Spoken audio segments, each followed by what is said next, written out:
पितृदोष है, ये आपको कैसे मालूम पड़ेगा?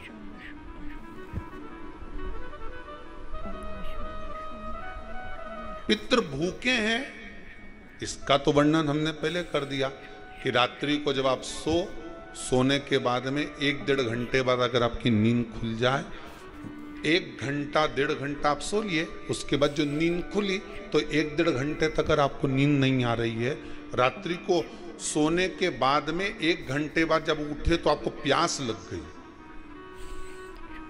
भूख लगने लगी, प्यास लगने लगी कि मेरे को पानी पीना पड़ेगा, घबराहट हो रही, पानी पीना पड़ेगा।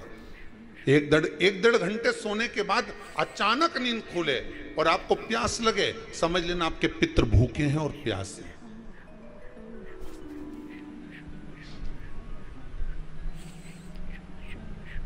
वो भूखे और प्यासे हैं, उनको जल की जरूरत है।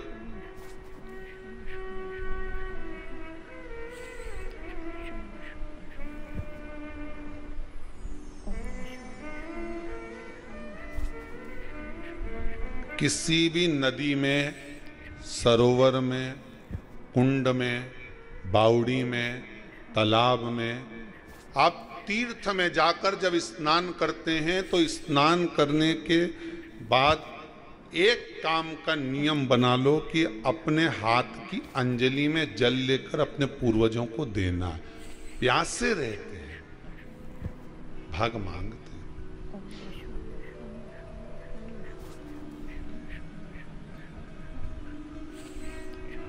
भाग प्राप्त करना। 3 वृक्ष पितरों के तुल्य है वृक्ष। तीसरा बेलपत्र का वृक्ष, ये पितरों के तुल्य है। अगर आपको रात्रि में नींद नहीं आ रही है, ऐसा लगता है कि रात्रि को 1 घंटा 1.5 घंटा सोने के बाद कुछ गलत गलत विचार आने लगते हैं, नींद सुबह 3 बजे तक 4 बजे तक नहीं आती, 4 बजे के बाद फिर नींद आती है, तो एक प्रैक्टिकल जरूर कर देखना। एक प्रैक्टिकल करने में क्या जाता है, प्रयास करने में क्या कुछ जाता है क्या? प्रैक्टिकल कर देखना कि कहीं सियोर वाला महाराज झूठ तो नहीं बोल रहा, तो प्रैक्टिकल करने में कुछ नहीं जाए।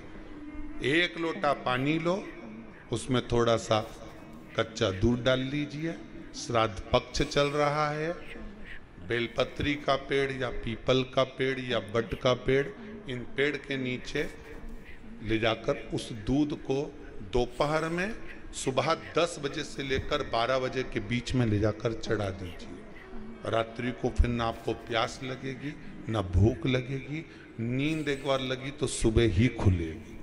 प्रैक्टिकल करने में क्या जाता है?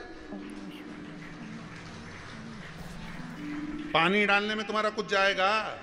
अरे बोलो तो सरी, हाँ मैं 10 रुपया का दूध जरूर उसमें, और तुम इतनी चतुर हो, इतना सारा दूध थोड़ी डालोगी, तुम 2 चिल्ला डालोगे। कहाँ तुम इतना डालने वाली हो है?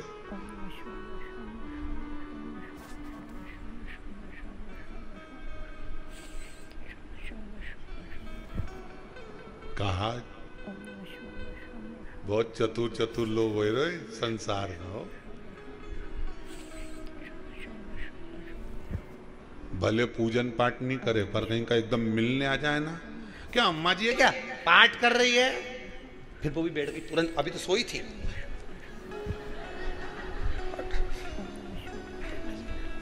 तुरंत क्या पंडित जी हैं क्या, उनसे थोड़ा सा काम है, अभी माला जप रहे हैं। मालूम पड़े पंडित जी तो आराम से सेव फल खा रहे थे। अब प्लेट सोफा के नीचे घुसे, तुरंत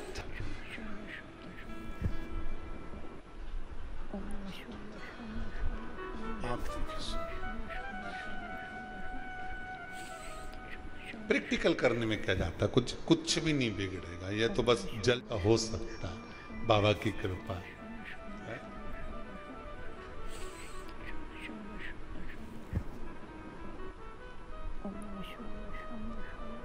3 वृक्ष पितरों के तुल्य हैं। पहला जम के बोलिए, पीपल, दूसरा बट वृक्ष, तीसरा बेलपत्री का वृक्ष, 3। पीपल के वृक्ष में 52,000 ब्राह्मण एक साथ निवास करते हैं, इसलिए पितृतुल्य है। बट वृक्ष ब्रह्मा जी के मस्तक से बना, इसलिए पितृतुल्य है। और बेलपत्री का वृक्ष माता पार्वती जी के अश्रु से बना। जब आंसू गिरे थे माता जगत जननी जगदम्बा पार्वती के, उस समय पर पितृलोक में हलचल उत्पन्न हो गई थी। हमारी नातिन की आंख में आंसू कैसे आ गए? मैनावती की पुत्री है,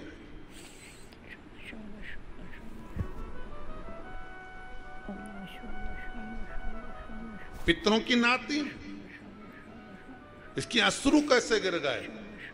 पार्वती जी ने कहा ये आंसू नहीं, मेरा पुण्य भाग प्रकट करती हूं बेलपत्री के रूप में। तो पितरों ने वर दिया था कि ये बेलपत्री का वृक्ष हमारा आशीर्वाद है, इसके नीचे अगर कोई दीप लगाता है, शिव को स्पर्श कर चढ़ाता है, उसके पितरों की शांति होगी। हम स्वयं उसको आशीर्वाद देने के लिए पधारेंगे। बेलपत्र का पितृतुल्य।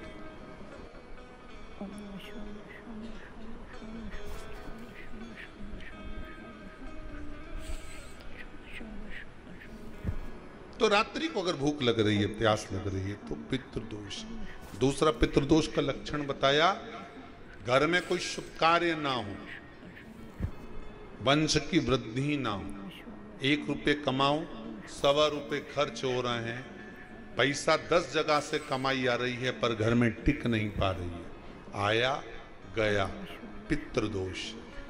जरा सी कटोरी पड़ी है उसके पीछे विवाद चालू हो जाए, पानी ढुल गया उसके पीछे विवाद हो जाए, या छोटी छोटी बात में घर में क्लेश मचा हुआ है, पितृदोष है। समझ लो हमारे पूर्वज हमसे खुश नहीं, प्रसन्न नहीं।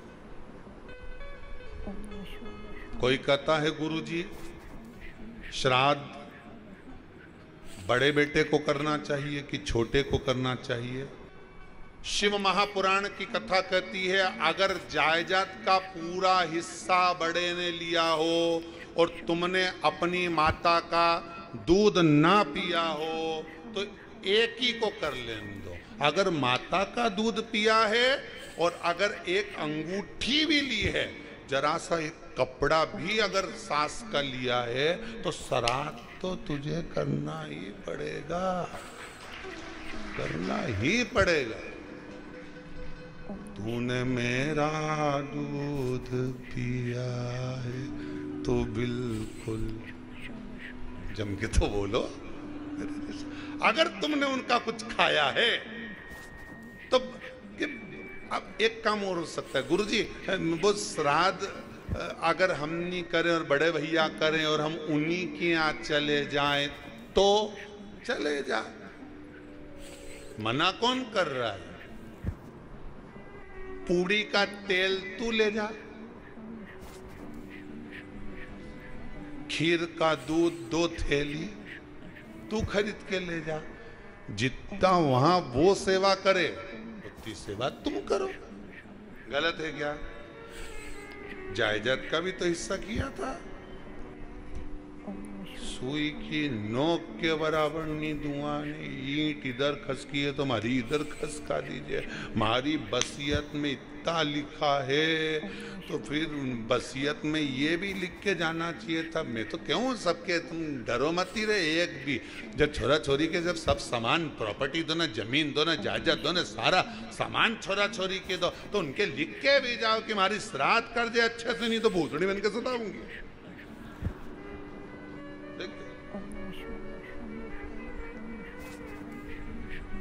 श्राद्ध करो। कितना दिया तुमको? बोलो, ईमानदारी से बोलना, कितना दिया? ढेरों। और एक बात बहुत अच्छे से कहूंगा, आप लोगों के जीवन में उतरे। अगर मायके में भाई, मायके में भाभी, मायके के लोग अगर आपके माँ बाप का श्राद्ध नहीं करते हैं तो बेटी भी अपने माता पिता का श्राद्ध कर सकती है। उसने भी दूध पिया है अपने माता पिता का, पर वो श्राद्ध का भोजन कौन कराएगा? बेटी का पुत्र हो, बेटी की पुत्री हो, वो कराए, और नाम वो नाना नानी का ले।